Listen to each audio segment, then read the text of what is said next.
આજે તો મારે અને મારા હસબન્ડને થોડી નોકઝોક થઈ ગઈ, એ પણ નાની અમથી વાતમાં. તો સવારમાં તો એ જ ઘરના કામ ચાલુ કર્યા. પણ આ સ્ટેન્ડ ખરેખર બહુ જ ઉપયોગી છે. એક તો નાનું છે તો બહુ જગ્યા નથી રોકતું, અને બધા કપડાં પણ એક જ સ્ટેન્ડ પર આવી જાય છે. પહેલાં તો બધા કપડાં આખા ઘરમાં સુકવવા પડતા હતા. એ ઝંઝટથી તો છુટકારો મળ્યો. ખેર બધા કપડાં વાળીને આખા ઘરમાં કચરાપોતું કર્યું, પછી ચાલુ કર્યું જમવાનું બનાવવાનું. આજે બિરયાની બનાવવાની છે તો સોયા ચંક્સ અને બટેકાને મેરિનેટ કરવા મૂક્યા.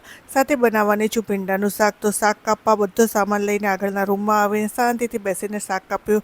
જમવાનું બની ગયું અને મને આજે બહુ ભૂખ લાગી હતી. પણ મારા હસબન્ડને ફોન કર્યો તો કે 5 મિનિટ લાગશે, એમ કહીને અડધા કલાક ઉપર ટાઈમ કાઢી દીધો. પછી આવ્યા તો હું બોલીતી હતી અને એમણે ચાલુ કરી દીધી મસ્તી. હવે મારે આમની જોડે ઝઘડવું હોય તો પણ કેવી રીતે ઝઘડું. ખેર આવી મસ્તી તો રોજની છે. એટલે બધું જમવાનું લાવીને બેસી ગયા જમવા. પછી ગયા યુગને સ્કૂલે લેવા. આને પણ હું જ્યારે લેવા જાઉં ત્યારે જ અહીં રમવું હોય છે, નહીં તો સીધો ઘરે આવી જાય.